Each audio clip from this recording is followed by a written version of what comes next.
1943 द्वितीय विश्व युद्ध का समय, जब जापान पूरे दक्षिण पूर्व एशिया को पार करते हुए भारत की तरफ बढ़ता जा रहा था, तब ब्रिटिश शासित भारत के बंगाल प्रांत में भीषण अकाल पड़ा था। लोगों के पास खाने को कुछ भी नहीं था। लोग भूखमरी और कुपोषण का शिकार होते जा रहे थे। जो कुछ अनाज था उसे काला बाजारियों ने इतना महंगा कर दिया था कि आम लोगों के लिए उसे खरीदना संभव ही नहीं था, जिसके कारण तकरीबन 30 लाख लोगों ने भूख से तड़प कर अपनी जान दे दी। कहते हैं ये कोई प्राकृतिक आपदा नहीं थी, बल्कि इंसानों के द्वारा खड़ी की गई आपदा थी, जिसमें भूख से मरे लोगों का मांस चील, कौवे, गिद्ध और कुत्ते नोच नोच कर खा रहे थे। नमस्कार, फैक्ट्स डायनेमिक चैनल के इस एपिसोड में आपका स्वागत है। अभी तक आपने इस चैनल को सब्सक्राइब नहीं किया तो प्लीज कर ले, ताकि नेक्स्ट वीडियो की नोटिफिकेशन आपको मिलती रहे। वीडियो पर वापस आते हैं। दरअसल दिसंबर 1941 में ब्रिटिश उपनिवेशित सिंगापुर और बर्मा पर जापानी सेना ने हमला किया। अगले 5 महीने तक चली जंग में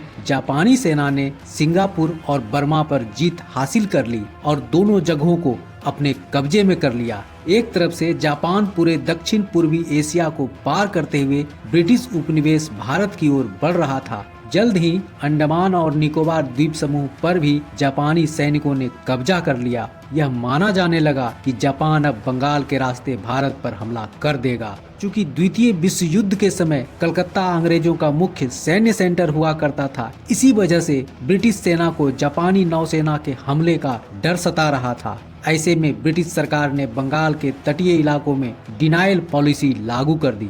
इस पॉलिसी के तहत अंग्रेज सैनिक गाँव में जा जाकर लोगों के घरों से एक्स्ट्रा चावल और नाव जब्त करने लगे। इस पॉलिसी को लागू करने को लेकर ब्रिटिश सरकार की सोच यह थी कि अगर जापानी सैनिक बंगाल की धरती पर पहुंचते हैं तो उन्हें खाने को कुछ भी न मिल पाए। इधर ब्रिटेन के सैनिक भारी तादाद में कलकत्ता पहुंचने लगे थे। सैनिकों के खाने के लिए बड़ी मात्रा में अनाज की जरूरत थी। अंग्रेजी सरकार ने सारे अनाजों की आपूर्ति सैनिक कैंप और शहरों की ओर कर दी। इस कारण से बंगाल के गांवों में अनाज की भारी कमी हो गई। इसी कमी के वजह से चावल के दाम में 8 से 10 गुना बढ़ोतरी हो गई। इस तरह बंगाल के लोगों को भूखों मरने के लिए छोड़ दिया गया। लोगों को खाना नहीं मिलने के कारण कंकाल सा दिखने लगे थे। गाँव में भूख से मरने वालों की संख्या लगातार बढ़ती जा रही थी। कलकत्ता की सड़कों, पूर्वी बंगाल के गांवों और खेतों में सिर्फ इंसानी लाश ही लाश दिखाई दे रही थी।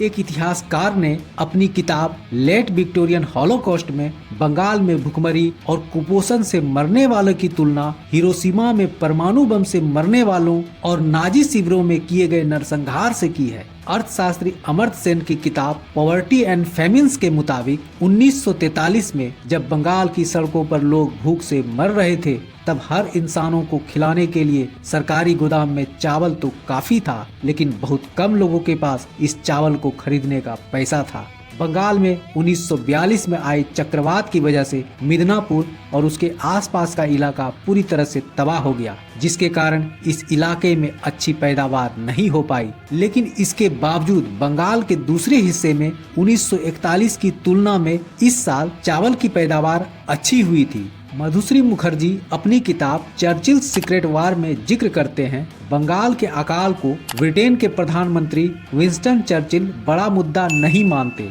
बल्कि इसे लोकल इशू मानते हैं। 4 अगस्त 1943 को ब्रिटेन में चर्चिल के नेतृत्व में कैबिनेट की एक बैठक होती है। इस बैठक में बंगाल में भूख से मर रहे लोगों के लिए अनाज भेजने का मुद्दा उठाया जाता है। अधिकारियों द्वारा तत्काल 5 लाख टन गेहूं भारत भेजने की सिफारिश की जाती है, लेकिन चर्चिल यह कहते हुए भारत में अनाज भेजने से मना कर देते हैं कि खरगोश की तरह बच्चा पैदा करने वाले भारतीय लोग इस अकाल के लिए खुद जिम्मेदार हैं। इसी बैठक में चर्चिल ने यूरोप के बाकी हिस्सों में अनाज भेजने के आदेश दिए थे, ताकि युद्ध के दौरान अंग्रेजी सैनिकों को खाने की कमी ना हो। कहा जाता है विंस्टन चर्चिल अपने ज्यादातर फैसले अपने दोस्त फ्रेडरिक लिंडमैन से सलाह करने के बाद लेते थे।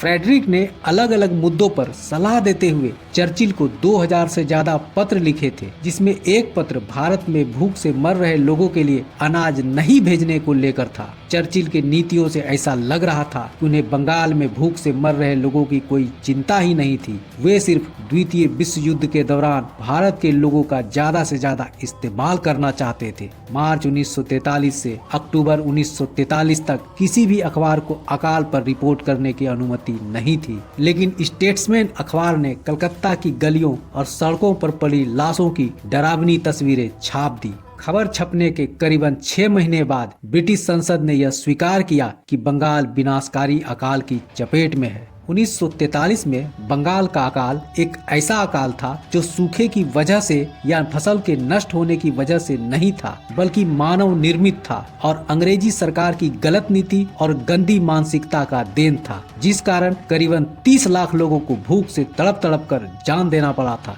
इस घटना को लेकर आपके क्या विचार हैं, हमें कमेंट कर जरूर बताइए। तो दोस्तों, आज का ये एपिसोड आपको कैसा लगा? उम्मीद है अच्छा लगा। तो देर क्यों, जल्दी से वीडियो को लाइक कर दें और अपने दोस्तों को शेयर भी कर दें। साथ ही साथ चैनल को सब्सक्राइब करना तो बिल्कुल ना भूलें। आज के लिए बस इतना ही। मिलते हैं नेक्स्ट एपिसोड में एक नई इंफॉर्मेटिव और मनोरंजक वीडियो के साथ। नमस्कार, जय हिंद।